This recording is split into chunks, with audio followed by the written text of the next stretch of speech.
सबसे ऊपर होता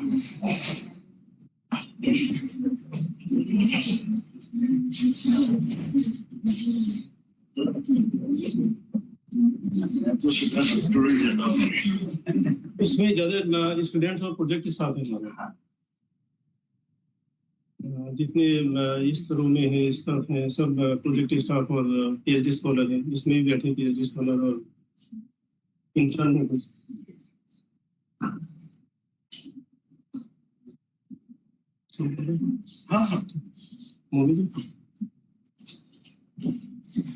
Good morning, everyone. It is my pleasure to welcome you all to today's guest lecture organized by CSIR Expert on careers in STI policy, governance, and communication. We are delighted to have with us Dr. Sanjeev Kumar Varshney, former advisor and head of International Scientific Cooperation at the Department of Science and Technology, Government of India, who will be sharing his experiences and insights with us today. Dr. Varshney brings with him more than 34 years of experience in promoting research, building scientific partnerships, and facilitating international and scientific industrial cooperation. During his tenure at DST, he worked extensively with bilateral, multilateral, and regional scientific partners and represented India at several international platforms.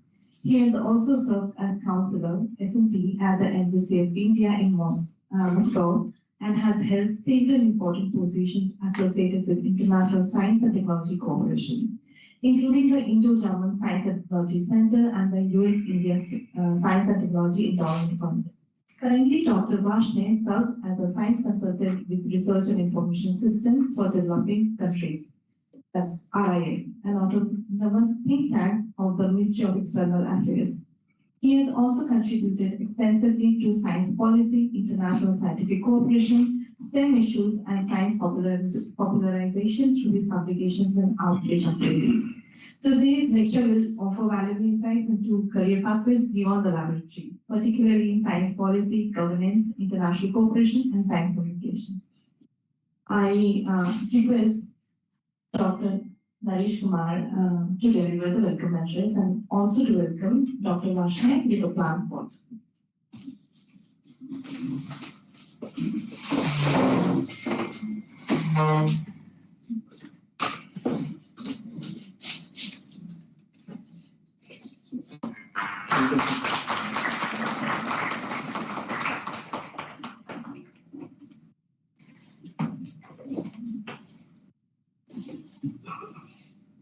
Namaskar सभी को, good morning, and first of all I would like to express my sincere thanks on behalf of the institute and on behalf of all of my colleagues to welcome Dr. Varshney here this morning.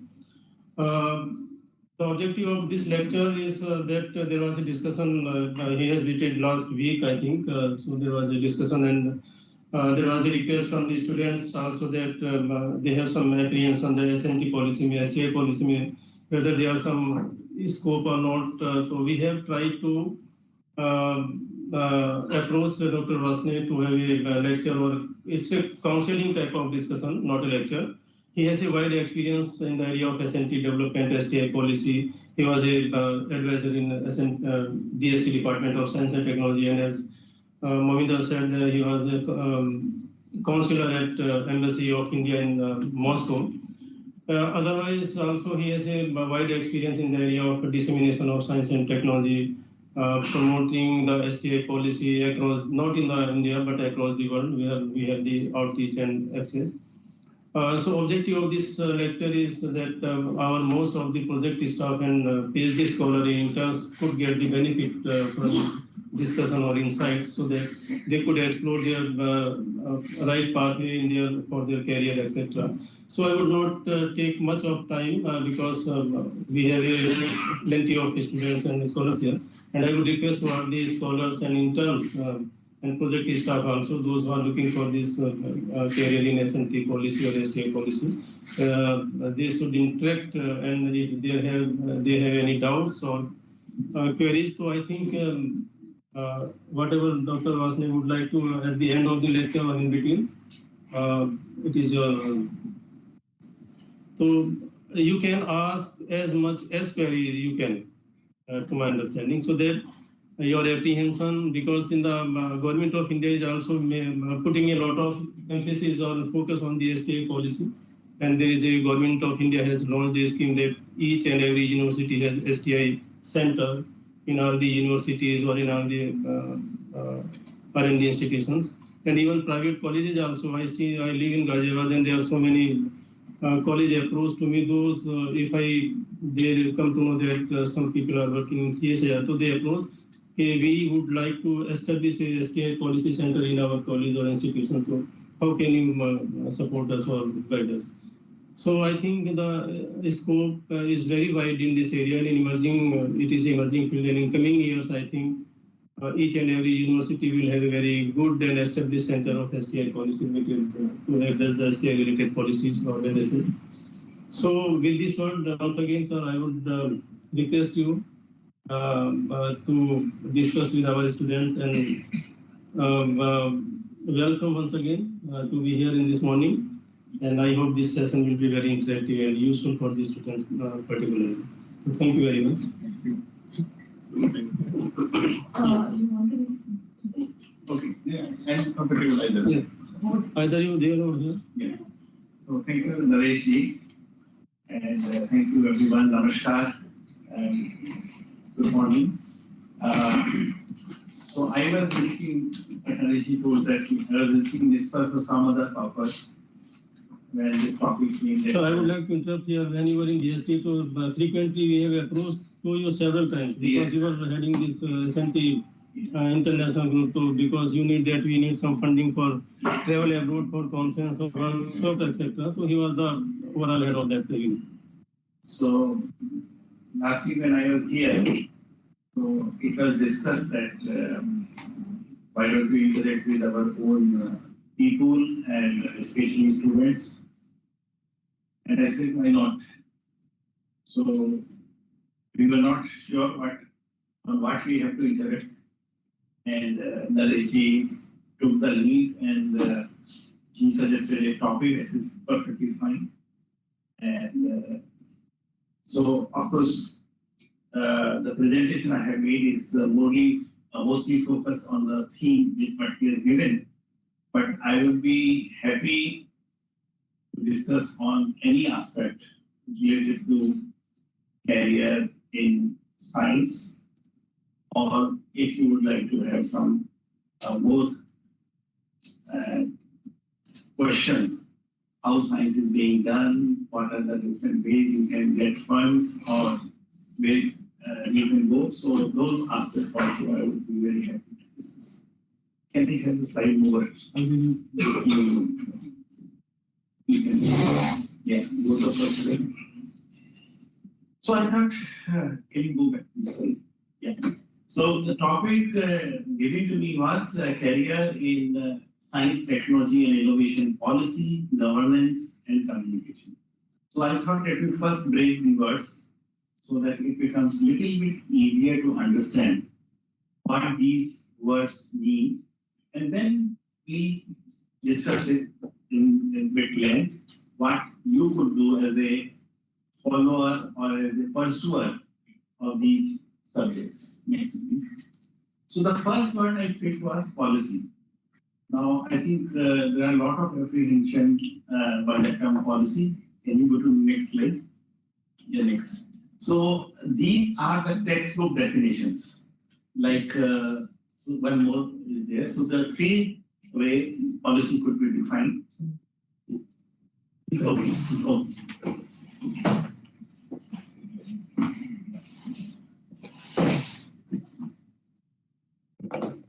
So there are three ways policies could be defined in a very, very common layman language. But one thing we need to understand, they may look very simple, like plan of action, or way of behaving, or an understanding with individual.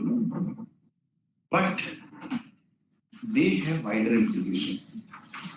Because when policy is made, it's not made for an individual or an group.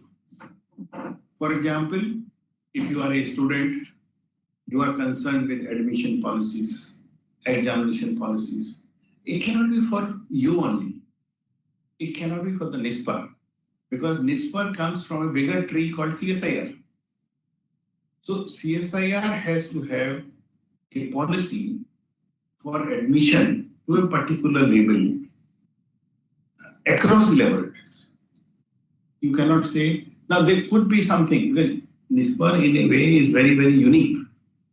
Other labs are doing science, you are doing science communications. So there is a difference. So we need to cater for that special requirement. But in general, it has to be one. If you are an employee, then there is a recruitment policy, promotion policy. So what I'm trying to say, the word may sound very simple, but since its implication, its ramification are much wider, we need to follow it across. So many times, even being a NISPAR, you may have to go beyond CSIR policy. For example, there are some Government of India policies. Or since we are housed in Delhi, there may be some policy of Government of Delhi also, which may influence. So we need to see that when we are talking about policy, we are talking about everyone who get affected by that. Now, there is a very interesting quote. You can't make policy sitting in air-conditioned room of New Delhi for the country. You can't make policies for the country. The idea is that until you know who is being affected by the policy, you will not know. Suppose there are students, let us talk about, since mostly we are talking to the students, students coming from different states, different universities, which have a very different scoring pattern. Some universities are very liberal, some universities are not that liberal. And mark sheet may not be true reflection of their potential. But as a institute, when we have to admit candidates, we cannot judge their skills just like that, unless there is a policy. And if policy say only mark sheet, then only mark sheet. But if policy provides an opportunity to be discretionary and look for other parameters like soft skills, institute could go for it. And that is precisely the reason most of the institutions would like to go for personal interaction, to know what are the strengths of the individuals. So what I'm trying to say, policy has wider implications. Those who are making policies need to know nerves of any individual who get affected. And policy is not one-time document. It's not that you have made a policy and it's for the lifetime. No. It requires constant improvement. Can you go to the next slide? And that requires that you need to consult with these stakeholders. Who are being affected? How are they being affected? Are they getting it in the letter and spirit in what policy has been written? Because this is another issue. those who draft policy or those who prepare policy, they never implement it. Implementation is done by another group of people. So suppose we are again coming back to the admission. So policy might have been drafted by the CSIR headquarters. It is implemented in different CSIR laboratory, where people are different. So whether they understand it in letter and spirit, or they just go by the letter. Okay. So there may be several concerns which need to be addressed. And this requires a constant consultative process. And if you have got a good virtue of understanding the nerves and sentiments of people being affected by it, you could be a good policy person. So, if you are working on policy, my request to you is, please look how it would affect individuals, number one. And once it has been rolled out and you feel it needs improvement, you need to understand why it needs improvement, what kind of improvement is required, and how we can make it much better for us. For us means for our organization, for our state, our country, or whatever we are. So we need to constant. So what I'm trying to say is a consultative process, ongoing process. It cannot be closed until we discard that policy. Next, please. Now, when it comes to science, we need to draw it for the science. So policy we have understood what is policy, and now let us look how it goes for the science. Next, please. So this is basically a framework how you are connecting science to the progress of the country.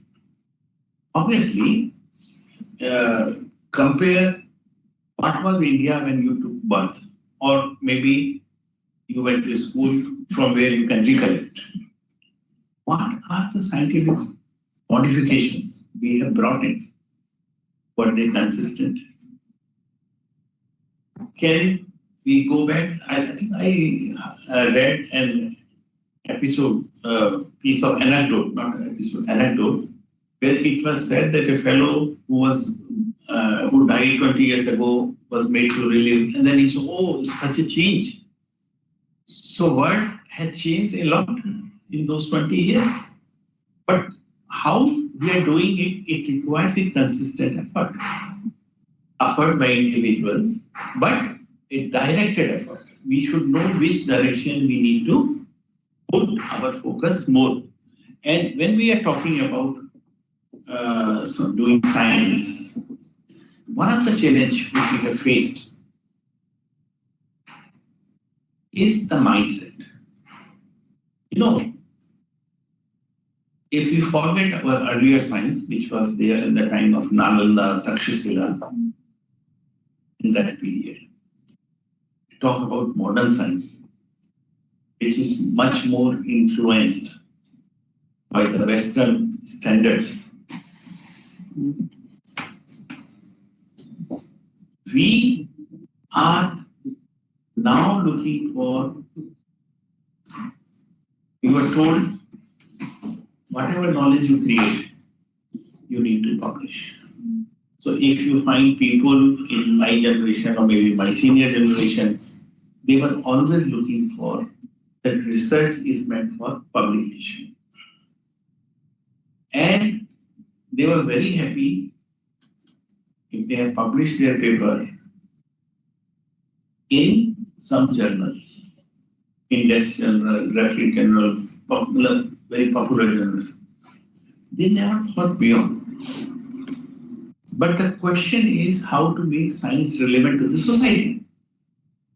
And for that, you need to convert product of scientific research into a product society can use. And if you can't do that, your knowledge remains bookish. And we need to convert this. And this we have realized very, very limited. Okay, if we see how our policies has gone into various modification, can you go to next please? But before that, before we discuss the policy improvement, I think I would like to put this slide as a poser to all of you. Very often we don't realize where the funding for science comes from. Even today, most of the Indian research is being funded by taxpayers' money.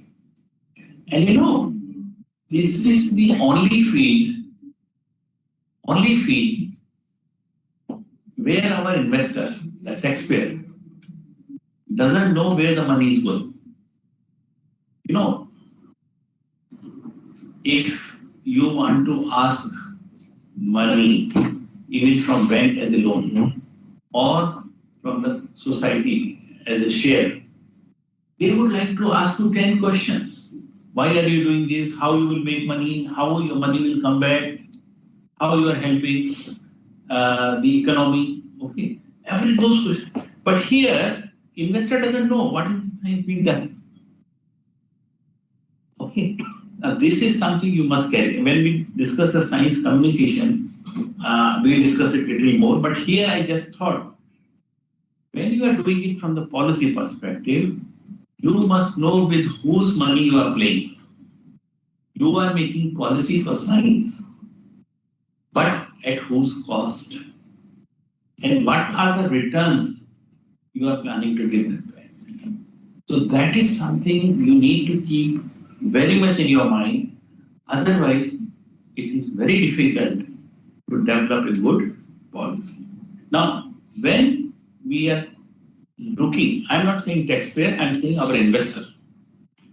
So one is our investor, and then there are several stakeholders.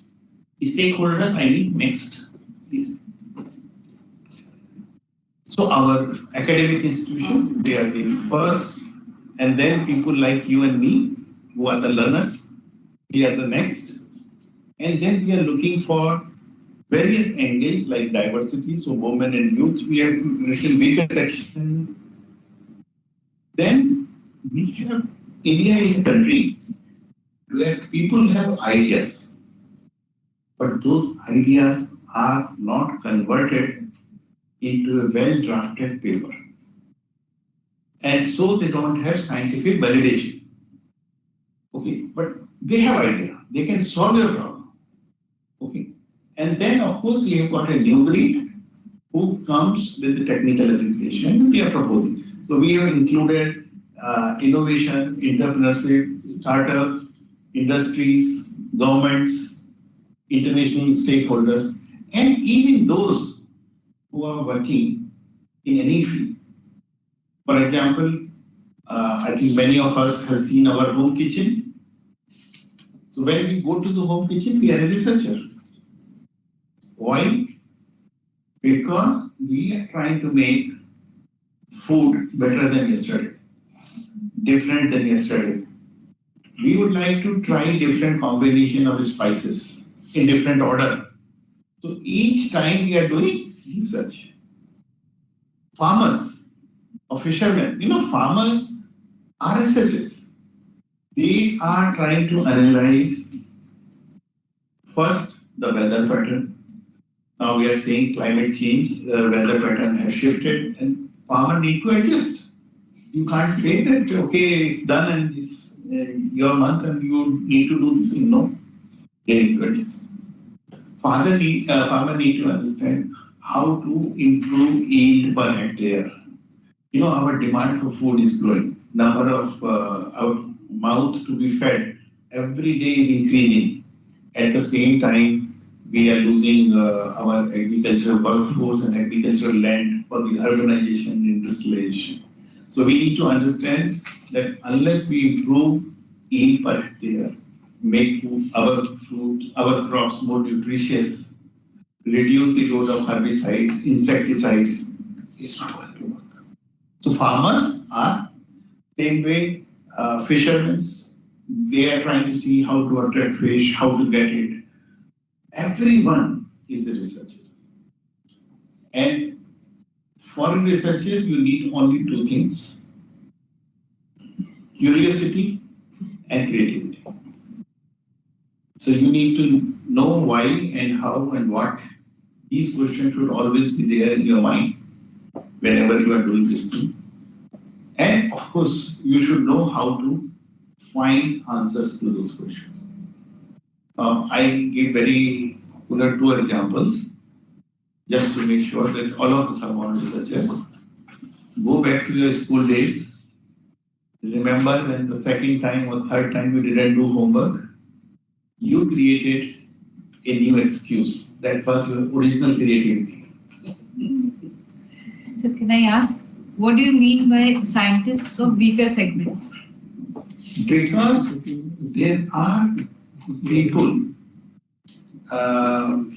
who are denied opportunity. For example, one, of course, the social argument there, but more than that, people who have idea, who want to study. Unfortunately, in our country, if you don't know English, you can't be a scientist, engineer, or a doctor.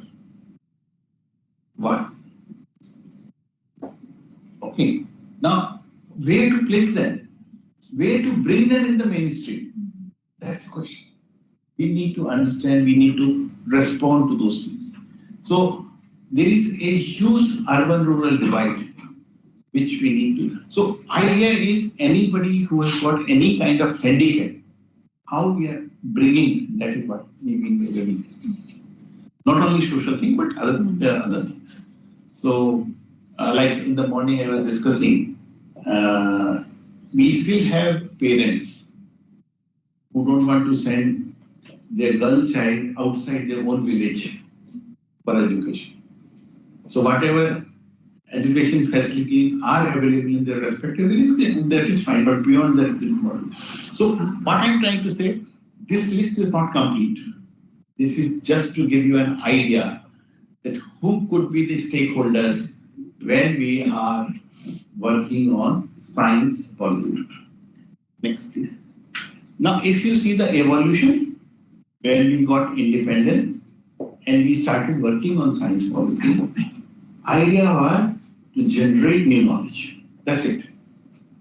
But with period of time, in say, let us say, how much, 25 years after that, we realized that we need to convert that into a product, apply it to solve our challenges, and we thought that technology needs to be worked. In fact, when I was working in DST, one of the common arguments was DST is only promoting S and not T. And that is something we took up in last 10 years very strongly, that we need to work on both aspects. And so we came up with this policy. And then in 2003, we came across another policy where we thought, unless our academic research is connected to the industry, it will not work. So whatever requirement our industry has got, we need to work on it next. And then on the 100th anniversary of Indian Science Congress, we came up with another policy in 2013. And the idea was, one, of course, we officially added innovation. So we learned what are the cross-pollination of industry, academic research, and how individuals could be encouraged. And so we came up with this idea. And then very recently, we started during the COVID time, working on this new policy, which is still not approved by the cabinet. It is still under consideration. And here the idea was that we need to go for a more decentralized science, open science, and work on those things. If you see overall, it tells us our policy framework is not rigid. We are continuously studying the nerves of the country, the need what kind of science and technology interventions are required, how we could motivate our researchers to do quality research for our stakeholders so that we could help India to grow. At a time, we are number 3 or number 5 publications, scientific publications, number 3 by NSF, number 5 by Scopus. But where is the impact? In impact, we are number 9. When it comes to patents, we are nowhere on the global map. So why it is happening? We are worried now on this. And when we were talking about open science, what we realized that there are a lot of students in our country who have different access of information. Like some students who are studying in premier institutions, whose institutes could subscribe any journal they feel appropriate. But students coming from not so premier institution would not have access to that. So it was a challenge. We are not providing equal opportunity of information to everyone. So that is something we need to know. What I'm trying to say, we are constantly studying how our subjects get affected and how we could further improve their way of doing research so that as a country we can move forward. The core objective, what I feel of science policy is number 1, to connect with the R&D spending. Now, if you see, most of the developed country is spend reasonable budget. And when we are talking budget, it's not in absolute terms. It is as part or percentage of their GDP or part of their share, how we. So when we say that China and US spend more than us, it's not simply more. Because China spends nearly 2.5% of their GDP on research. India spends 0.8%. But it's not that simple. If you see Chinese economy, it is close to $25 trillion and 2.5% of that economy. When we talk about our own economy, which is much smaller, about 8 trillion. So we are Share. Yeah. So our investments are rather low. So in one way, we can feel happy that if you see cost per paper, per research paper, India is still doing very good. But when it comes cost for developing a product, we are not there. When it comes how we are doing quality research, we are not there. We are still lacking quality infrastructure. When it comes to publication in very high impact journal, they are looking for research on very sophisticated equipment which we are not having, or we may be having 1 or 2 equipment in the country. Now that's a challenge. So how we are going to do it? So considerable suggestion is if we spend more, obviously we get more. So that will help us in improving quality of research. That will help us in taking our science to the next step. And government is quite considerate. But being a former DSP officer, I can tell you, even though India spends only 0.8% of their GDP on R&D, still many government departments make surrenders. They are not fully utilizing it. So it is underutilized. So we need to understand why it's not being utilized. One of the reasons, as a former DST officer, I can tell you, many of the research ideas come only for incremental increase in knowledge, which is not appreciated for funding. So you need to come up with a good idea in a sector where you have your niche hold, and that will be taken care of. Second thing, we are concerned with human capital growth. Now, obviously, if you would like to do quality science here, you require persons. And I'm disappointed in a way. In India, we have got several organizations who could be termed factory of producing papers. I'm so sorry, I'm using such a harsh word.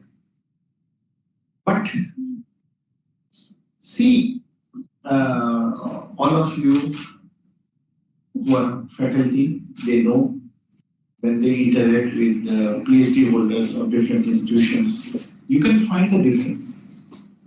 And but not only PhD holder, let us say simple degree like graduation. What is the, if you tell somebody I have done BTech, it doesn't mean anything. Unless you suffix it from where? BTech from IIT is different than BTech from NIT, or BTech from Central University, or BTech from a state university, or BTech from a unknown institution. Okay, because if you have done, let us say, I don't want to offend anyone, just trying to say this thing. So if you say that I have done from University 1, which is known only to the people living in that area. Okay. And if you go to another city, people don't know which university you are talking about. That is a problem. It's not a problem with the name of the university. It's a problem with the standards of education. You see, earlier, when I was young, let us say 40 years ago from now, if you say BTech student, it means BTech student. He knows certain skill set. Today, we are not that confident.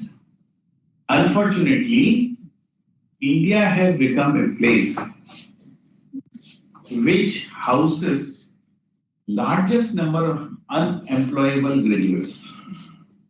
And the prime reason is our degree, which we have somehow got it. We don't have those virtues. So here, when we are trying to talk about human capacity, yesterday I was talking to some other group, and one of the subjects that came was how Indian teachers are behaving.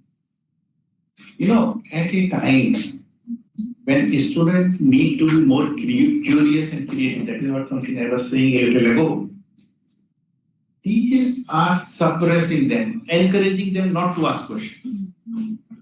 So that way, you are losing that natural desire to know more, and that is not good for us.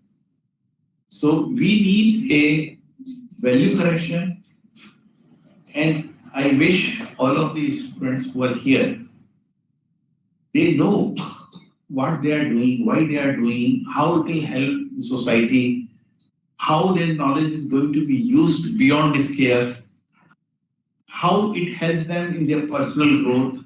So those kind of questions, if you are very clear, it will help you to go much farther. Open Science Framework, as I said a little ago, is intended to provide information, at least publish information to everyone. Any work which has been done with the support of public funding need to be reported in journals or magazines where people could find access. So we are trying to bring a lot of openness. Inclusivity and diversity is something we would like to include all those who are excluded for whatever purpose. And then, of course, India is looking, we are committed for net zero by 2070. So we are looking at our future industry should grow in that direction, and we are looking for green manufacturing. Next, please. So, of course, in recent past, a lot of new initiatives have been taken. So, I'm just giving you some of the policy interventions which have come. One is India has started working on future-ready technologies. So, we are looking for 20 years ahead. Like Prime Minister also said that you should look for, you should think of how India would be when we celebrate 100th year of our independence. So a dream of Viksit Bharat, we are still classified as a developing country, and how we can take it. So we are looking for a few more disruptions. So of course, few of them have been launched in a big way in our country recently. And similarly, if you see the recent focus of the government, a lot of policy intervention to encourage innovative ideas. And we have taken it to even the school children that we are asking them to develop solution to the problem being faced by them. So a lot of interventions in that direction have come. Next, please. We are also trying to address the questions being faced or the difficulties being faced by our countries and trying to work more and more on those aspects. Even science communication is a challenge. I am discussing now only from policy perspective. We'll come to communication, then we'll discuss communication also. But the idea is how they are reaching to the society. We need to make some policy interventions. Government have already started a program like Internet TV, Avsar, or the science portal, which is helping us to disseminate information into a wider audience. Next, please. And then we need to empower. So a lot of intervention have been made not only to attract best of our diaspora, best of global experts, but even we are looking for this. Even we are looking for our own thing. And one of the programs which we started is high risk program. High risk means a lot of time we are expecting research not to be successful. Research, that's the main thing. You are not always successful. So, but if you get success, it could be, reward could be very high. So this program like Supra, we started high risk, high reward. And idea is if you could address priority sector. Next, some more priority sector, let me just say, for example, biotechnology, we are our core thing, like we are a country where common people can't afford very expensive treatment, and current medications prices are very high. So we are looking for more and more affordable health solution. Agriculture we discussed earlier, empowering rural sector. Now the idea is that we need to arrest the migration. And to arrest migration, we need to provide some facility, some excitement, some interventions in the rural area so that people remain there. What is happening in the agriculture, mainly that is what we were thinking earlier, that our rural society could do.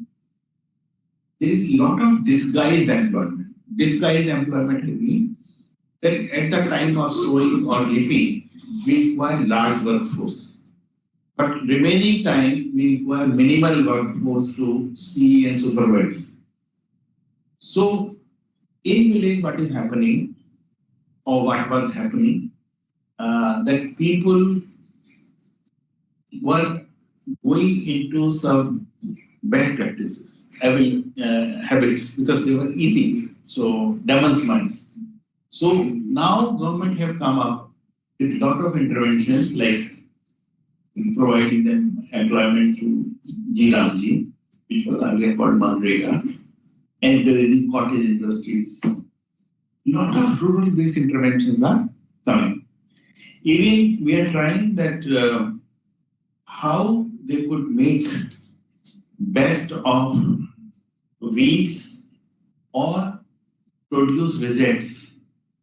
Agricultural produce result, how they can make best of it, that also we are trying to.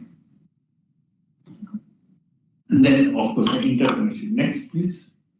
In the field of natural sciences, we are trying to assess various nature's phenomena. how whether. So what I'm trying to say, there could be a policy approach on each one of them. So you pick up any subject which interests you, where you feel more passionate, where you feel more concerned, and pick up a theme, and you can start doing what we are doing, how to improve that working conditions. So these are all policy dimensions which you should look for. Next. And then, these days, a new chapter has opened. Earlier, science and technology was not coming to the law. But now, since we are generating a lot of IP, we need to understand the relationship, how law is protecting us. So, we need to protect our IP, that's a law. Somebody is not harming us, that is another law. So, it's altogether a new exercise.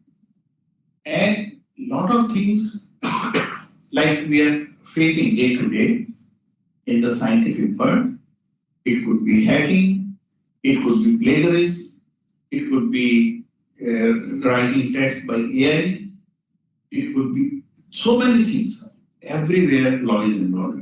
And we need to see how, so a different category of people are being developed who have both understanding of science and law. And a new policy segment is also required, is being worked out, how such interventions could better be handled.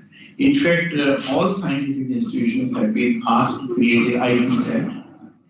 And this IP cell will not only monitor what is worth protecting IP, then publishing first, and will go for protection, and will see how you can earn revenue out of your patent or those kind of. So this is another policy segment where a lot of work is required to be done. Of course, we have started, but still a huge vacuum is there and a lot of opportunity in this new field. Next, please. When it comes to governance, we are looking only for 3 questions primarily. What is to be done, how it is to be done, and whether it is to be done. And the primary thing is, again we need to see how are we helping the society, how new research would find solutions to the challenges being faced by the society. Now this is very important because many times we do research, India welcomes something what we say basic science research or blue sky research.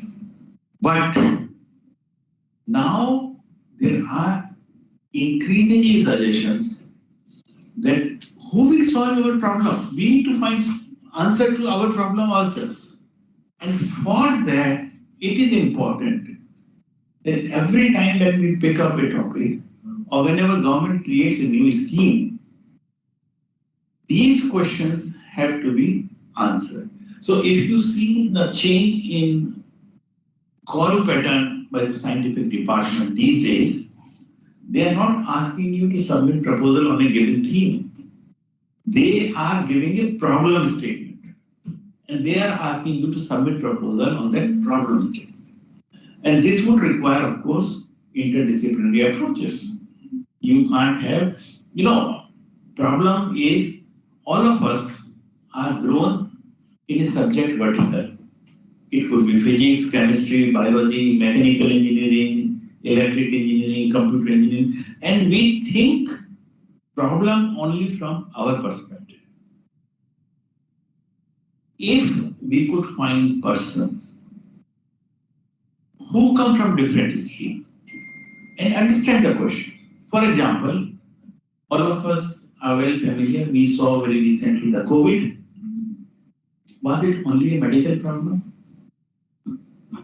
Was it not a new research The new research was required on several aspects.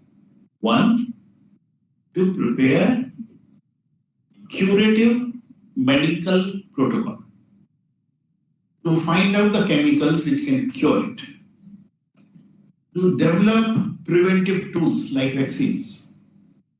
But it was not only a problem for scientists, it was a problem for engineers, supply chain, how different part of the country vaccine will go.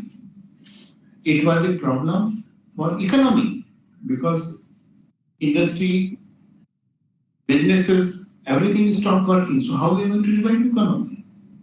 Sociology, we were cut off. You know, there was a joke I still remember. Somebody saying, "Oh, I met my parents after such a long time." They are good. Because in normal times we are so busy, we are not busy meeting parents except for maybe customary hello on the dinner table or something like that. But we required and we did it. What I'm trying to say, questions are interdisciplinary in nature. We should not feel we can do everything. We can contribute to a problem, but we should know who else can contribute. And from the governance point of view, it is very important that you find the rightful combination of contributors to solve a given challenge. This is very important. Next, please. And when we are talking about governance, we need to see the connection between the science and our people. And of course, we need to respect the law of the land. So it's a very unique, and we need to look for policies which can take care of all three components of this part. So lot of excitement how policies could work, and we should look for it. Next, please. And then these are the four primary tools any policymaker should keep in mind, that how we are talking about social equity, how we are talking about ideal governance, we are using science, using all possible stakeholders, whether they come from public sector or private sectors, and how our public at large is participating in the program. Next, please. Then the third part, communication. You know, it's a huge mess. So the picture shows that scientists are talking about apples and public is understanding oranges. It is because the language is so difficult. Even if you put two scientists together from two different streams, like you put a physicist with a biologist, they cannot talk very long because lingo is very difficult. And the kind of abbreviations people are using, it doesn't go very well with other communities. In your own community, it's fine. So if you come from a particular discipline and you talk to another colleague from that discipline, you can use that lingo. But when it comes to the bigger things, it is not there. Next. So the question is whether your investor, the common person, understand what is science. No. I have an open challenge. Have you discussed with your parents, with your life partner, or with your children what you are doing in the lab? No. How we are communicating? We need to tell them what is the new thing we are doing, why we are doing it. I have a question. Look at your home. You have car, you have phone, you have television, you have washing machine, you have oven, microwave. How many of them are Indian? And why? Do you not have confidence on Indian science? Whether they have not been marketed well? Whether you go by a particular brand name? Okay. These are the questions a science communicator has to think, because until you create confidence in your society, which is also your investor, by the way, you cannot go further. Next. So this slide says very simple things, that our common people, they can talk about anything. They can talk about politics, they can talk about sports, they could talk about Bollywood, they could talk about crime scene, they could talk about economy, but nobody talks about development. And the reason is we, people sitting in this room, the scientific community, we have excluded ourselves from the common man discussions. Common person doesn't know what is happening. And you know, it's not only us to blame, even our media. Media is looking for news which sells, and they realize development is not sellable. So they are not talking about it. They are talking about crimes, they are talking about politics, these subjects. And that is why, even though you don't understand, for example, you don't understand politics, you can identify a politician and make 10 suggestions how that fellow should behave. Okay. Same with sports. So people who are playing, you can tell them how the fellow could make best contribution. Because you have better ideas. Okay. Even though you're not participating, but because you understand it a bit, I'm not saying fully you understand it, you are not participating, so you don't understand the ground realities, but because you have a feeling, but we are not taking science to that. Why? Why common man doesn't understand science?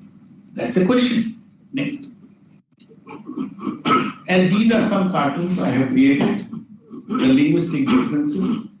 And the difference is that scientists will say something and people will understand something different, which is very common because we are not compromising on language, we are not talking in common man language, and this could result in several kind of misinformation or disinformation. Next. For example, these days our people who are advised by Google, ChatGPT, they have so many questions. Okay, so many confusion. Because these platforms do not provide you authorized information. These platforms provide you information which have been put up by the public. And they very well say it's not authentic information. It's not certified. Okay, but people will use it. Now, of course, with the help of AI, they can go through several documents and then interpret what is best for you, but still authenticity they will not take care. Next. And these times, suppose in the field of medicine, challenges are so difficult. People know that problem, diagnosis, prognosis, treatment, and they only go to doctor to confirm.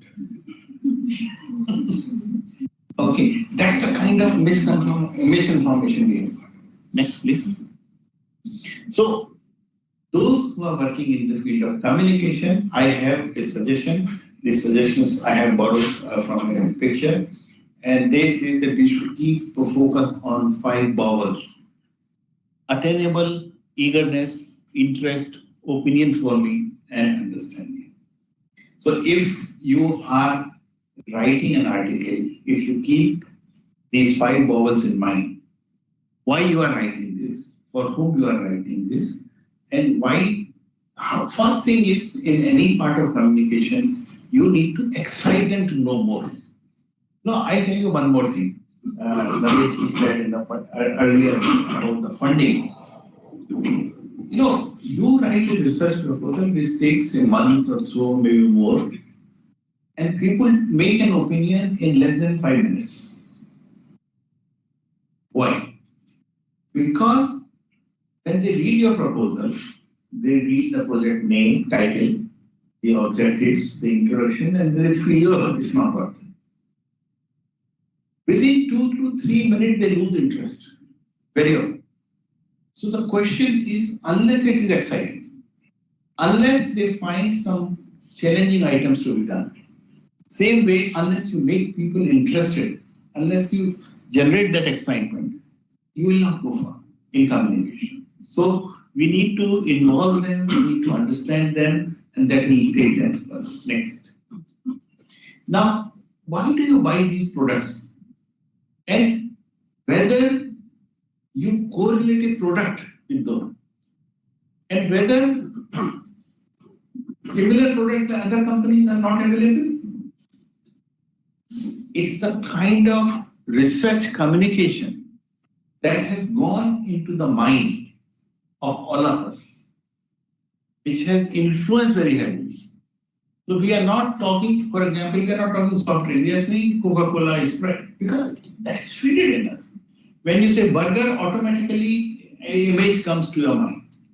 You talk of a candy, you talk of an ice cream, or any product, computer, phone, automatically some image crop up. And why that image crop up? That is the power of communication. Those companies have invested a lot in communicating, in brainwashing, if I can use that word, your mindset, that will go for it. Okay, even though there are several substitutes are available, which may be better sometimes because they have not been that well advertised, so you don't get influenced or you don't get charmed by that. But it is also possible that another example I will give you, of course, is not very correct these days, but Actually, sir, one thing when we submit project in DSP, a lot of projects come in particular call. Call performance. And maybe in particular call, maybe more than 1,000 proposal comes. More than 1,000 proposal comes. Then pre-screening done by your own man, the person who is responsible. So when pre-screening you are doing, then personality comes to the picture. Okay, relation, collaboration, other things of play. Can you make it a person neutral screening, and later stage you check it whether who is doing good or not? well, I can only tell you this is person neutral. So any presumption you are having that it is person centric is wrong, and probably because it's not the scope of this thing. Maybe after the talk we can discuss how assessment is done. Because I think it's very interesting. We might focus on that. Yeah. But then We can discuss. yes, we can discuss later. Yes. So here I was saying communication is a very, very strong tool. And what I was saying, the brainwashing, the word I used. You know, when I was a child, I could go and take water from any hand pump or any water tap. It was not a problem. Today, companies selling water filter projects, they have brainwashed or poisoned our mind. Even the water which is coming to our home supplied by the municipality, already treated, but then it is not safe. So you need to put some kind of filter, whether it is a physical filter, ultraviolet filter, biological, you would have to filter it at home. This is the kind of poisoning which could be done by the communication. So what I'm trying to say, communication is a very, very strong tool, and we need to utilize it more effectively. Next. One of the problems in science communication is the language. Because after 12th, only those who know English can qualify to read more science. So the way when we come out and start writing, our natural writing is in English. And then we are missing our core people. Now here again I have an observation from the advertising world. So if you get an opportunity, please see some newspaper, magazines again. Our companies take pride in advertising in English because they go to the professional who are English minded and who write it. But multinational will go in the local language. They would advertise in English, that's not a problem. But they would focus more in local language. If you go to Tamil Nadu, they would be advertising in Tamil. If you go to Andhra, they would be doing it in Telugu. If you come to UP, they would be doing it in Hindi. Because they have realized that you cannot reach to the masses until you speak their language. It is very important as a communicator to understand what public at large is able to understand and accommodate and absorb. If it's not your knowledge, you are giving knowledge, but it's not your language. Language has to be those of the society with whom you are talking. So this is something, please keep it in mind. Next, please. Now, when we are talking about communication, it could be done in many ways. And just few examples, just quickly you can run 2, 3. This is storytelling. This by aged professor. Next, drama or play, and one more movies. Now, one of the things which gives lot of idea is fiction. So when we are talking lot of movies, the fiction movies, you can get ideas. Even, in the bad sense, criminals are taking idea from the movies. Okay, but if you see the cartoons, if you see these scientific movies, they will show you something which is impossible today. But that is the goal we should reach. And we have seen several things which are getting converted into actual beings in 10 to 15 years once they were shown in the cartoon. So what I'm trying to see, cartoon gives a lot of power for imaginations. And if we could work on those imaginations, it helps us in taking science to a further. Next, please. So there are a lot of ways. Of course, you will find them OTT, television, or scientific social responsibility. I would like to talk about the Buddha Smile. How many of you know about Buddha Smile? Just raise your hand, and not from the faculty, from the students. Oh, I'm so sorry. Not many students know about it. Okay. Buddha Smile is a term used to express India's strength in energy sector. I will not talk about much because a bit complicated subject. But when India showed to the world that we can do it, Buddha is money. So please look at those things, how you can smile, Buddha. Of course, that was in one particular area, but in your respective area also, if you could work, that would be fantastic. And then one of the things we lack in science, we have never created it, that is role model. If you see a sports star, if you see a movie artist, all of them have their role model. They would like to be like that. Even in army or those kind of. But in science, unfortunately, India has not created that culture. And we need to do that now. We need to celebrate success of our science. Okay, so you need to know at least 2 or 3 good people who have done excellent work in your domain. And your challenge is simple, to do better than them. So if you could do that, that would be something very great. Next, please. This is taking science to the masses.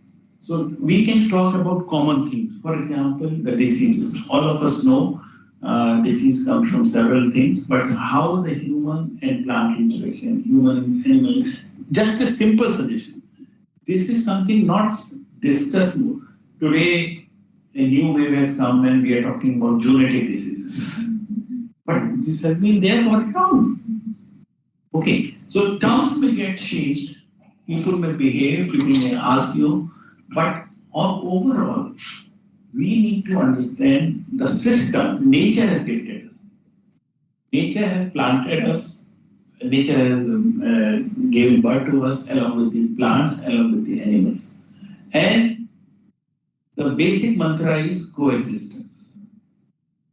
And if we forget that, we may get into trouble. For example, if we don't have plants, trees, we don't get breathing air. And if we don't breathe out, they can't survive. Similarly, if you see the wild, okay, but then there are diseases associated with that. We need to take care of them. We need to advise people. So those who are having pets, they get injections. It's a kind of protection.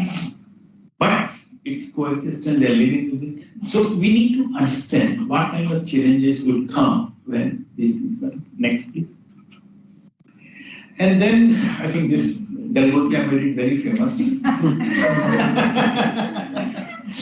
Your 6 could be my 9. And idea is perspective. Okay. We need to understand how we see things. So as I was saying a little ago, our issues are not single perspective. It has to be multi-perspective. We need to, so when you are communicating, you need to understand how people are going to take it and how they will accept it. If they feel more concerned, they feel more obliged, they will obviously be more. Next. Now, when we are talking about science communication, why it is important? Next. Of course, we need to inform public about the broader issues, make scientific expertise publicly available. Now, what is happening? So many times, people want to know more about a particular subject, but they don't know who are the person behind them. So, they will go to person next door available and who probably may or may not know about the whole thing, and the kind of misinformation happens. So we need to inform scientists of societal perception. That's another thing. Especially if you're working in science communication, you need to understand this thing very clearly. That what society is looking for, how they foresee when you write an article, or when you make a movie, or when you make a small audio video clip, how are you accepting it? What is their natural response? How they are taking it? And can it make any impact on policy? That is another question we need to always look for. So policy and governance, both we could take. Next. So how non-scientific people could get benefit from science communication? So obviously gaining knowledge. So COVID is very interesting example again, because there a lot of people learn various scientific terms. Oxygen saturation. Otherwise, we are not worried. But in those days, immunity. You see, why we are not talking now? Immunity we require every time. It's not that only at value, but what I'm saying is people are more interested and they participate in those things. So they get a lot of information on those things. And then they realize that it goes for the well-being and economic well-being of the countries. And of course, they can put new questions. I think one more. And they could distinguish between good and bad information. Now, problem is today, when you are surfing something on the net, which is not authentic, you can't differentiate very easily between a good information and bad information. And that is where cybercrime people are acting more. Okay. They lure you with something and then they ask you to do something. So it's one part, but what I'm saying, even for science informations, a lot of misinformation is there. For example, if you say how to treat diabetes, you go to Google. Google will give you at least thousands of pieces of information, and everybody will prescribe a different way how you should treat it. So question is, we should be educated, or we should communicate in a way which is more acceptable to the public. Next, please. And the scientists are also being benefited. It's not only public. So scientists know about public awareness, democratic processes, and also what are the alterations they are offering to specific sectors and serve the scientific community which is funding their research. Next. Now, challenges, of course, there is a huge gap between the scientific journals and the textbooks on the common man knowledge, and how we are going to bridge it. You know, when I was in university, let's say 85, 86, journals were separated, books were separate. And there was no flow of information. Even our teachers, they might have read the research paper, but they were not teaching to undergraduate and postgraduate students the new things they have done. That's something very, so there are risks involved, there is a communication gap, and also sometimes some social embargoes are there. I'll tell you a very interesting story. India, when we were working on our energy program, so we started with nuclear energy. So we started with thermal, then we went to hydro, and then we went for the nuclear energy program. When we went to a particular state, I would not like to name it, there were a lot of social resistance that we don't want a nuclear plant because there could be accidents. And there have been accidents. It's not that it does. So you might have heard about Chernobyl in Ukraine or in Japan, the Fukushima. There have been accidents. But if you see the number of plants we have got globally and number of accidents, then it's a different thing. But people, they could be socialistic now. Another example I could give you is genetically modified food. India did not accept it. So our people went for it to make crops more nutritious, but it was rejected. Some other countries, they are still following it. But what I'm saying is, these are the risks or restrictions that may come from a religious community, from a social community, and we need to respect that. Next. So now coming to the last part of my talk, career options, what we see for people in science policy. So I would feel that they could be analyst, they could be consultant, policy advisor, or sustainability strategist. So they could see how they are going to develop themselves in time to come. Next, please. So if I think you have missed first one. Yeah. So if you, oh sorry, then this is straight. Okay, fine. So if you go for governance consultant, then you need to set up the KPIs. You need to set up the governance model, how you will go for decision-making frameworks, how the portfolio would be announced, how you are going to handle risk, and how those strategies would be eventually converted into action or executions. Next. If you go as a policy advisor, then you need to design the framework, what are the emerging technologies. Here you have to have a foresight. What are the technologies which are coming in market? How we are going for IP, research funding, ecosystem. Now, India is very seriously considering, which we have done a mistake in the past, how to involve our institution in second tier and third tier cities. Because they are somewhere losing the track. So we need to get them involved. So we need to do that thing.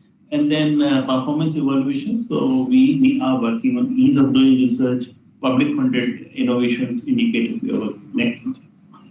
Sustainability, of course, you need to guide organization on ESGs, material, and these days we are talking about circular economy and lot of consideration of those aspects. And most importantly, for the regular. It's 12 hours. Next. In the governance also, you could work as a policy fellow, research fellow, project manager, international policy advisor, or as government officer. One more, government officer, I think. So here, your role is how to make the policies, how to take it to the society, how to involve stakeholders, how to do those kind of things. As a research associate, you need to think what are the policy think tanks are giving, how funding could be made available. We need to look for those things. Then as a project manager, you could be working with the institute where you are looking for various options, how to bridge gaps between funding, industry, government institutions, policy advisors. A lot of international organizations are there. I have just put OECD, but then there are others with UN and so many other agencies. Next. Next. And then what are the tasks for the people involved in policy research and governance? One is evidence-based. So whenever you are making policy, consulting the stakeholders, you need to involve them, you need to understand them, and make something which is based on evidence. Then you need to design new programs. So as I said that in recent past, few programs have been launched by the government. We need to see what could be the future direction, where India should invest more. Those kind of things you should see.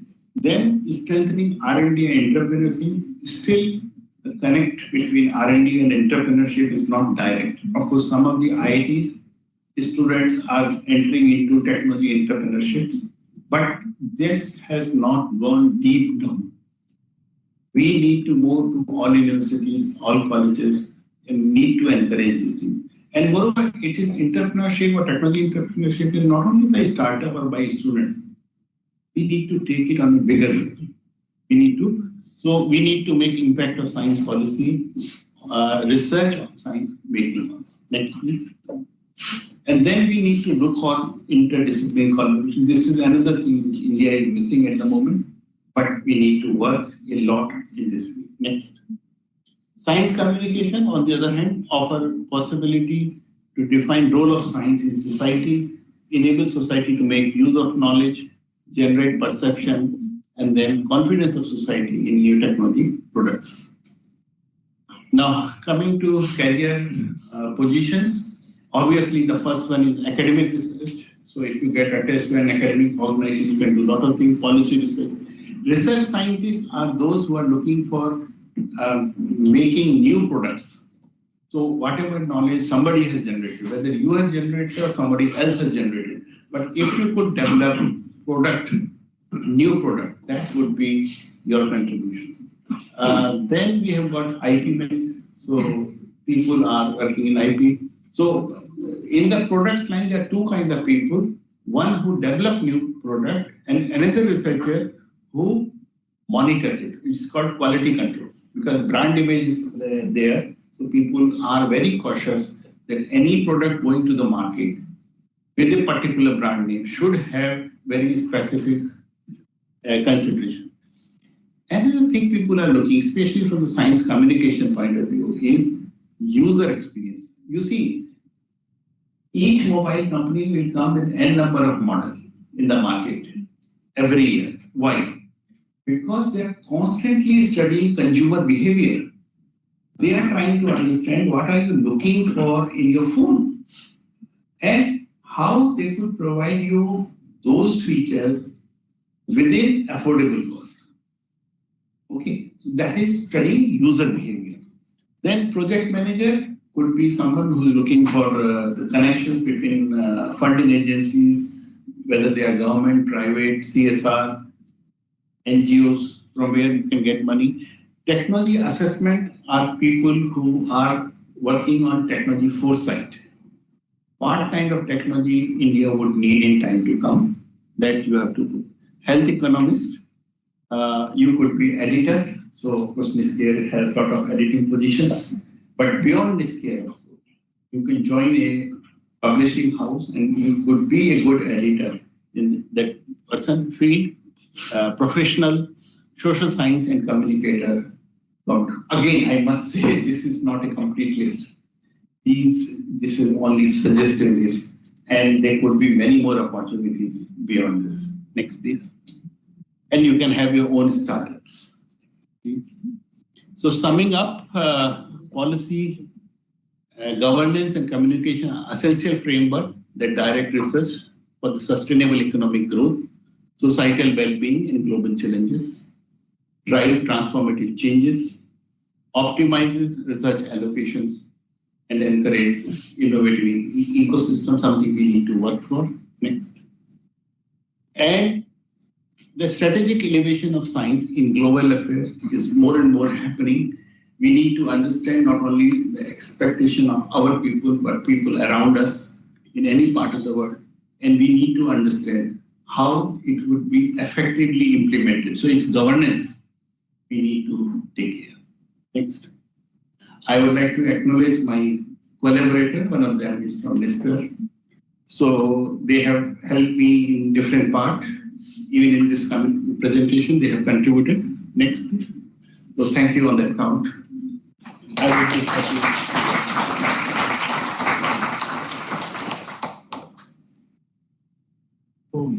now the floor is open for first students, scholars, and interns. I think they may raise hand and you invite one. Yeah. Anybody.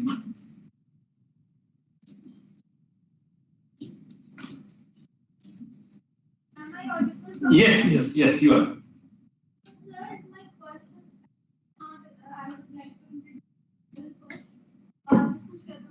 I recently joined in for around 14 earlier I was this faculty Institute of College of Commerce, University of Delhi. So sir, there a commerce student approached me and her village was not having electricity. The houses used to get electricity like for 2-3 hours a day. So she wanted to do something for her village, and she was already in talks with Tata to get the solar panels and all for the village. But the problem was that they asked her to come with the proposal. What is the energy requirement for the entire village? Another problem was that there was no electricity needed to measure the quantum of energy required per household. So per capita energy for that we didn't know. She approached me and she was like having this problem. So I asked her to simulate the houses in Delhi, like categorize the houses, what kind, who are houses and they categorize the houses in different groups based on the appliances they have, based on the energy they get. But what are your insights on this? That how can we do the research? Because she was a commerce student, she did. There was a small group of her friends only, and her villages. I don't think they might be well educated in that section. So, what are your insights? What could be the possible solutions for this? Yeah, thank you very much. You have raised a very pertinent question because rural electrification is one of the major concerns government is facing. And I'm so happy that your friend approached Tata's or any company for that matter who advised them, who gave them a set of questions to work on. Now, the approach government of India is having that we need to electrify all villages. But there are places which cannot be connected to the main grid. So there we are looking for local solutions. And one of the ideal local solution is solar energy. So what we are trying to do, putting some local grid and a good collector which can meet the requirements. So like Tata has asked you, so they are looking for what is the energy requirement. Now, you need not to do such a detailed survey that what appliances they might be having. Because once the electricity comes, appliances will adapt. They may not be having it today, but because there is no electricity, so they need not to buy it. But they will come up once electricity supply is regular. Okay. But if you could count how many people are there in a given home and how many families are living in that village, and you take some reading from there is a authority, electric supply authority. I'm just listening. I just use a name. There are agencies which are into energy dispersals. So they will tell you the average count. The average count Obviously, somebody will take more, somebody will take less. But if you give them n number of family, they will give you a optimal requirement for that. And then we need to work out. So these days, apart from solar energy, people are working like, suppose you are talking about a village where there is a lot of agricultural produce. People are talking about biofuel.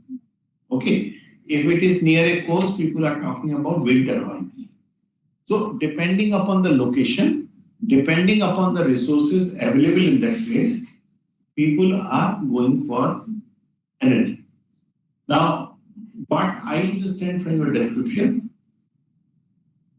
there is electric supply in the village, but not 24 hours. It is 2 to 3 hours, which means it required infrastructure for regular supply is already there.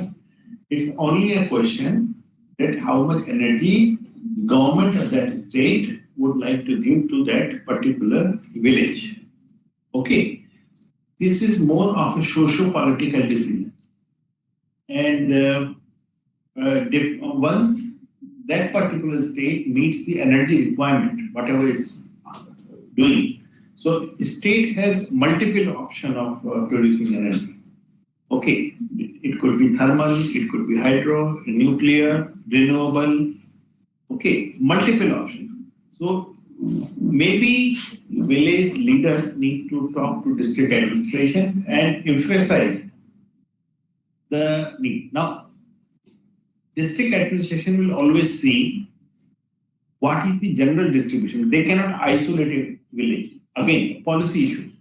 So they will see that how many villages are having similar issues and how we can improve upon. But that would be a long-term process. If your friend goes to a company who are willing to give a local solution to that village, solar energy is ideal.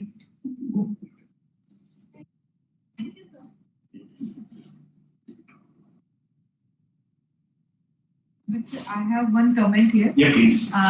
Isn't it like that directly when the private company, any private company who's using the energy, they have to follow the government path, like the block, taluk, and then district level, because the infrastructure and all what is being laid down at the state level or the district level, they will be using that infrastructure.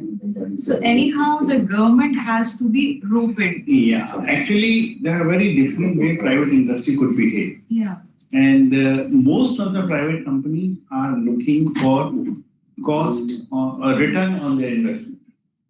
Okay. They are not putting anything where they may not earn the required revenue. So they are looking at, and why Tata has asked them to work? Because they don't want to do the basic job. Yeah. So they would like this girl to do the minimum study, which helps them in taking a decision. Yeah. Whether they would like to go, whether it would be a profit making for them or not. And once they realize that it could bring something, they will. I would have one more suggestion, Mr. Ask Tata not to invest, but to put it out of their CSR funding. Yes. The CSR is corporate social responsibility. Actually, I was in ministry as well. So CSR initiative is a part of project. Yeah. Projects every company has to do. So I asked. No, again, you see, I must say CSR funding as something like the first slide I said, policy, it is very simple, but it's not there. So CSR initiative also companies are using to create brand values. They are not interested in your welfare. They are interested to invest that money in their welfare. Yes, sir, because it is a mandate for getting the environmental clearance, so they have to do it. But the thing was, it was like what I got from her was that they don't want to do the research part. Obviously, they want somebody else to do it. Yes, sir. So that they will take a decision whether to come as an investment or as a sales. They can invest that much amount of funds or not. You see, suppose I'm using one name, please pardon me for that. For example, you go to Ambani and you say, I want to do this thing in Jamnagar. They will immediately give you fund. Suppose you say, I want to do this thing in Haldia. They'll say, thank you very much. Because their interests are in that town. You need to find whose interest is there. Actually, I suggested that to find any developmental project. No, that is fine. But if you are going for CSR, Yes, sir. you need to see which company is more powerful in that area, Yes, sir. who would like to create more brand value, more confidence into the people. They would be good to That find. should be a problematic area. Affinity also. Huh? Affinity also. Yeah. Yes, please. As you said, we need more popular methods to make science easier for people to understand. And it so often happens that advanced science is done by scientists having expertise in a certain area. They have strength in a niche area. So it becomes difficult on the part of scientists to communicate something that they have created, some knowledge that they have created in a more popular method or a language. And you suggested a few methods such as theater or stories or things like that. So are there any such formal channels that the government is working on to convert all this scientific knowledge into more popular methods, or are there any schemes that the government is coming up with which can support scientists as well as artists who can come together to create up such? Yes, there are programs on science communication which provide funding to convert knowledge into common person's perception. There are programs. So one of the most popular one is National Council for Science and Technology Communication, NCSTC, where you can look for such funding. But then increasingly people are doing it at home.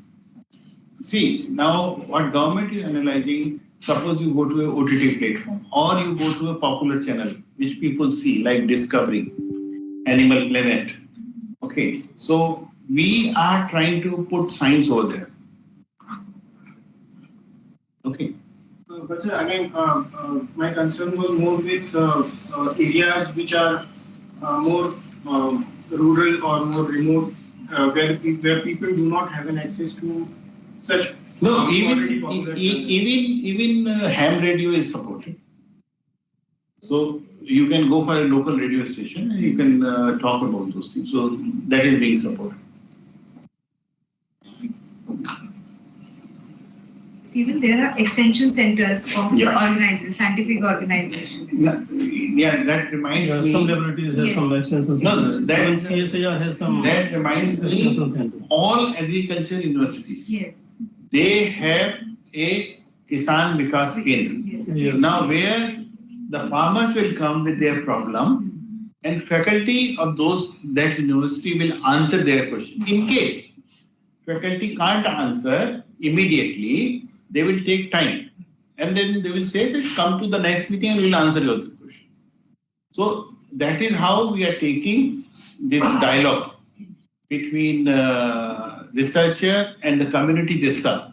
So like Madam is saying, and Sir is saying that CSIR also has extension program in several of its laboratory for that people connect.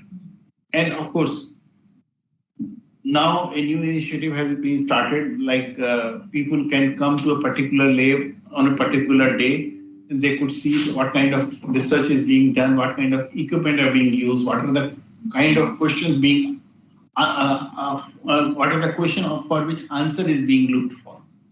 So all those attempts are being made to get more confidence of people. And as Dr. Vasni said that KVK has a very good connect. Yes. They have 2-3 people in every center or Kendra. The senior scientists, technical people, or some support staff is there. And you know, these people give you new research questions. That is the more important part.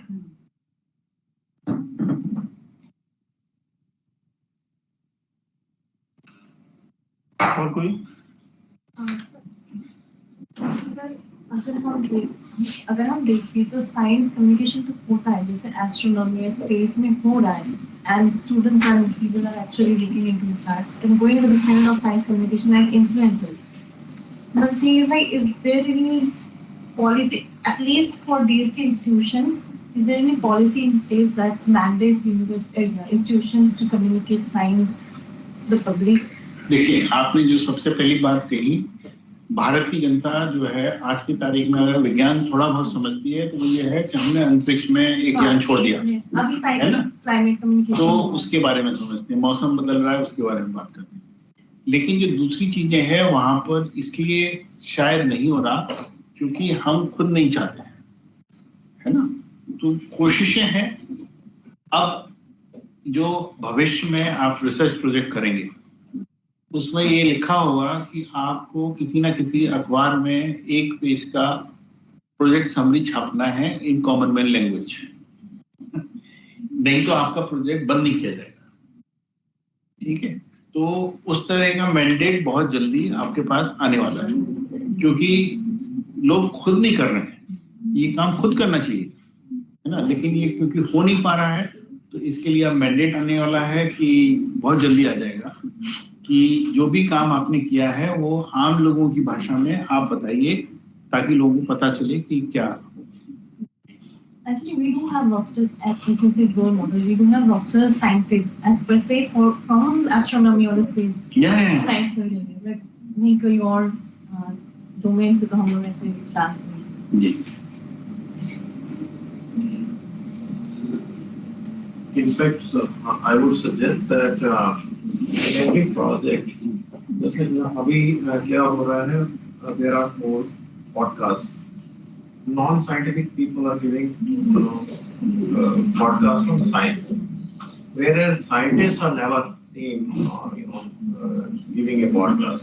So if a project is, mandated to have a podcast, but what they have done and what they have been doing for the common people, that would be very effective communication. I think NISPER could take it as one of its mandate and take it forward because you are in the right place. Individually, several people have started, but because they are individuals, they have limited scope and they can't go beyond a particular point. But it needs to be done in a professional way. I'll tell you, I'm not sure if you have heard it. NCRT is conducting one talk on a given subject by a different, by a concerned expert. I'll just give you what is the name of the series. Just 1 minute. But you see, NCRT being a national organization, but still people like you who are in the field of communication don't know it. So they are having a webinar series called Listening to Learn. Already 138 episodes have been done. So over 138 weeks, which means practically more than 3 years. Okay, 52 weeks we have got in a year. So they have done. And the last talk was on ethanol petrol fuel gimmick science, pros and cons. Okay, and if I could read before that also, they might have done something. I'm just trying to tell you because what kind of efforts people are, not people, agencies are doing. But CSIR is having in between you are searching something. CSIR NISPER has a dedicated cell, science media communication cell. Yeah. And it is doing a good work and it is directly supervised by the Honorable Minister. Yeah. So before that, they were 1 month or 2 months, the meeting is there. The stock is taking there for the how to disseminate the SMT work or R&D development to the mass communication. And we have a professional team in our institute, dedicated people of I think 12 or 13 people. Yes. Dr. Manish Gore or Dr.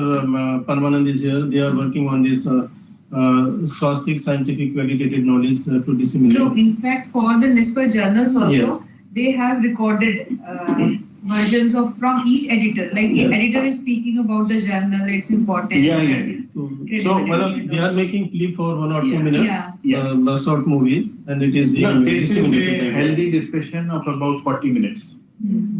So other series was like geological heritage or 150th year of a particular institute, historical perspective. So what I'm trying to say, if you could just Google this series, Listening to Learn by NCRT, you will see various episodes what they've done, and they are doing it every week.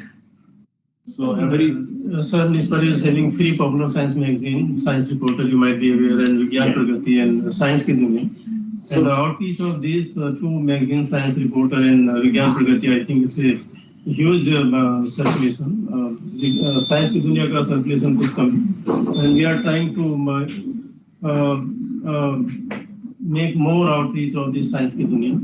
Get Hopefully, for the regional language magazines as well. Permanent, I think, Five making some efforts. 5 languages. Yes. 5 more languages. So NISPAR is doing making efforts in this direction. very I think I remember a number of computer science articles in collaboration with Dr. Anna. There's an article has been published in Vigyan Pragati.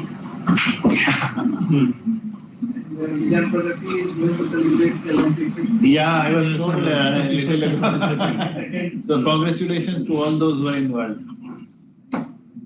In fact, the entire NISPAR team. So in fact, the recent grant calls, they have a column and we submit the project proposal. Half page we have to give the dissemination plan. That is what I'm saying, that now it is coming as a mandate rather than something which scientists should have done at their own. It's coming as a mandate. So very soon across the scheme it will be there. Any query? So I think there is no query. So and you can contact with Dr. Basne after this lecture also through. I think your email is there. We have circulated. So basically, what I could understand, and thank you very much, Dr. Sahab, for doing very simple and communication language, very simple, communicative, or without any technical terminology, without putting any technical terminology. So what I could understand, 2-3 things. Your major focus was on this communication, then scientific temper, or scientific inquiry and funding. Funding का तो क्या basic policy related issues and government of India making it major efforts to increase the funding through R&D private sector also. So इसके ऊपर मुझे आपने एक slide दिखाई थी, उसमें आपने एक पेशेंट लिखा था, दिखाई दे रहा था एक पेशेंट और डॉक्टर था. हाँ. तो कई आप सभी देखते हैं कुछ ना कुछ उसको आते रहते हैं, तो साइंटिफिक इंक्वायरी और साइंटिफिक टेम्पर और कम्युनिकेशन का उसमें थोड़ा सा पुट मिलता है. एक पेशेंट मैं एक डॉक्टर के पास गया, उसने बोला डॉक्टर साहब आपने तो एमबीबीएस किया है, बहुत पढ़ाई की होगी, मेहनत की होगी. बोला हाँ बहुत मेहनत की है. डॉक्टर एक सवाल पूछूं? डॉक्टर बोला पूछो. बोला डॉक्टर साहब एक बात बताओ, आदमी बरसात में भीगने पर तो बीमार नहीं होता है, लेकिन जब वो नहाता है तो बीमार नहीं होता, भीगता तो उसमें भी है. तो डॉक्टर चुप हो गया, सोचा थोड़ी देर, बोला उसको डाटा तो क्या कराने आया? बोला चलो सिर में दर्द है. बोला तो अपना इलाज कराना, बच्चा नहीं हंसे. तो बेसिकली हमारे घर में भी होता है कि जब बच्चे पूछते हैं, कुछ इंक्वायरी करते हैं किसी सब्जेक्ट पर, तो हम उनको डांट देते हैं. और जैसे भी आपने कहा कि टीचर्स भी उसको प्रमोट नहीं करते हैं, जब स्टूडेंट सवाल पूछते हैं. कहीं तो जो बच्चे स्टूडेंट सवाल ज्यादा पूछते हैं उनको प्रैक्टिकल मार्क्स भी कम दे दिया जाता है. तो ये बिल्कुल प्रैक्टिकल एक सिचुएशन है. इवन IITs में भी ये होता है कि IIT में अगर कोई बच्चा सवाल पूछता है तो उसको हर लेवल पे होता है. तो बेसिकली हमारे मेरे ख्याल से दुनिया के एक इकलौता कॉन्स्टिट्यूशन इसमें साइंटिफिक टेम्पर की बात करता है. शायद दुनिया का कोई, शायद इसीलिए हमारा होगा. लेकिन आज के टाइम में देखने में मिलता है कि साइंटिफिक टेम्पर जितना चाहे डिसमिनेशन की बात गवर्नमेंट करती है, गवर्नमेंट ऑफ इंडिया इंस्टीट्यूशन करते हैं, तो साइंटिफिक टेम्पर की बात करें तो कम होता जाता है. अपना टीवी देखिए सुबह से शाम तक, मेरे ख्याल से 24 आवर्स के जो टीवी चैनल है जिसमें आप कुछ भी देखते हैं, लेकिन साइंटिफिक टेम्पर की या साइंटिफिक कोई 5 मिनट की भी उसमें वीडियो या कोई टॉक या कोई स्टेटमेंट नहीं आता. तो मेरे ख्याल से जो हमारे पॉलिसी मेकर हैं, जो एग्जीक्यूशन लेवल के हैं, इस पर भी ध्यान दें कि कम से कम एक फिक्स टाइम करें. जैसे कभी बहुत दिन पहले पुरानी सरकारें थी कि भाई आपका जो स्पोर्ट्स का एक पन्ना पहला पेज होगा, अखबार का फर्स्ट पेज होगा, पहले सबसे लास्ट में आता था. लेकिन आप देखते हैं इंग्लिश के पेपर में तो नहीं आता, लेकिन जो हिंदी का पेपर है जनरली उसमें स्पोर्ट्स के बारे में फर्स्ट पेज होता है. तो इसी तरह की कोई जो हमारे सजेस्ट करें, जो पॉलिसी मेकर आप उस फील्ड में हैं और उस लेवल पे कभी बात होती कि साइंटिफिक टेम्पर की या डिसमिनेशन की बात करें, तो जो हमारे अखबार है तो उस पे चाहे वो एक बॉक्स है फ्रंट पेज का, उस तरह की कोई कॉलम या बॉक्स आना शुरू हो तो मुझे लगता है कि सबसे पहले उसको देखना। इस बारे में मैं आपको बताना चाहूंगा इजराइल के बारे में। इजराइल जो है हम सब जानते हैं कि किसी ना किसी मिलिट्री कॉन्फ्लिक्ट में इन्वॉल्व रहता है और वहाँ टेररिस्ट एक्टिविटी भी बहुत है, लेकिन वो कभी फ्रंट पेज पे नहीं आता।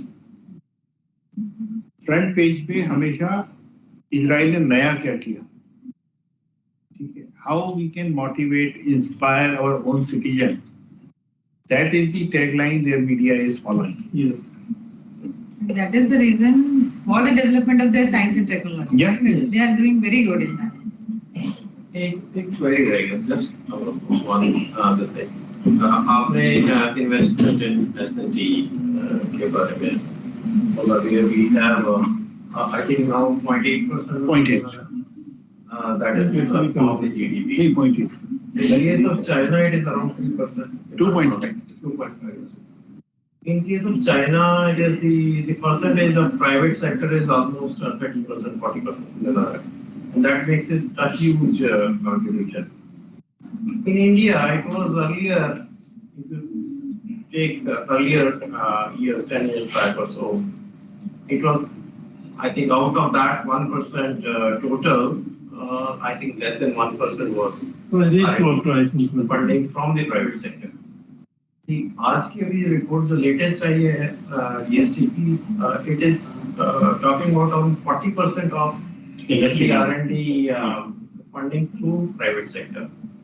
So how this huge jump has come from almost negligible to 40%? Well, these are all policy efforts which government has made. They started like giving tax incentives. Okay, but the question remains no. that it is, even if it is 40% increase from 0 to 40, the total net is Not less increased. than 1%. It is not increased up to, let's say, No, China. that is what I am saying. That even today, like I told you, that a lot of government agencies are surrendering their allocations. They are not making full use of it. People are not coming with good ideas. That is a challenge. And why they are not coming with good ideas? Somewhere back route, their curiosity has been suppressed. So if you come up with a good idea, I'm sure people are ready to fund it, whether it is government or it is private funding. Everyone is looking forward to ideas. Your question is about the Right. The question We is that still- How jump? No, how come we are still at 0.6, though Yeah. the percentage of the private contribution is it 40%? should have been No, it is fundamentally increased. It is again a question of percentage. You see, last 20 years, India have increased a huge baseline. Number of new institutions have come up in government sector and in private sectors. That is also there. So we are continuously fading them. So in absolute term, it is increasing. In absolute terms, it is increasing, but because our data, our baseline is also increasing, so it remains like that. लेकिन institutions तो बहुत शायद नहीं बढ़ा है। Proportionately. बढ़ना चाहिए था। इंस्टीट्यूशन तो शायद इतना नहीं बढ़ा है। Really, sir, in government sector, we've got so many IITs, triple IITs, AIMS, new NITs have come up, ISETs have come up. In private sector, you name a district and you will find at least 5 new universities coming every year. Basically तो शायद उसमें education में आ जाता है ना। नहीं, but research funding तो यही से आता है ना sir. R&D funding. Higher education funding अभी भी आप जीरो मानते हैं, जबकि हायर एजुकेशन फंडिंग में आपका रिसर्च फंडिंग रहता है। फॉर एग्जांपल, नहीं, but in our country, research is separate than education. So that let us not. but in US it is. Sir, let us not discuss other models. We talk about our model. In our model, when we are talking about Department of Education, Department of Higher Education, we are talking only about teaching. We are not talking about research. This is for research. It's a competitive grant, and you need to complete. Only scientific laboratories are given dedicated fund, like CSIR, DRDO, DAE. They are not competing. They have internal funds. But obviously, those internal funds are not also adequate, so people are going for external agencies. Today, organizations like DRDO, Space, their labs are not going to outside agencies. because they have adequate internal funds. CSIR does not have adequate internal funds. So people are going for external funding. But think about universities, think about IITs, think about ISC, ICERs, NITs. They have to bank on external funding, competitive funding.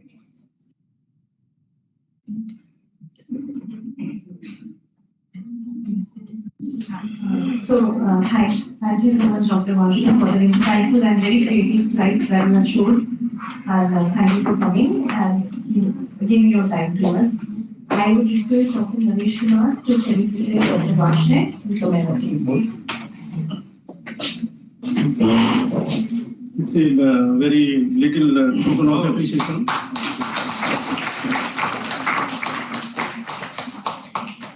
Thank you, sir. Thank you. And thank you all for joining. Have a wonderful day.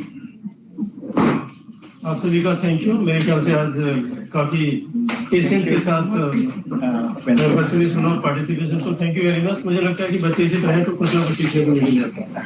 हमें भी सीखने को मिलता है। बहुत बढ़िया।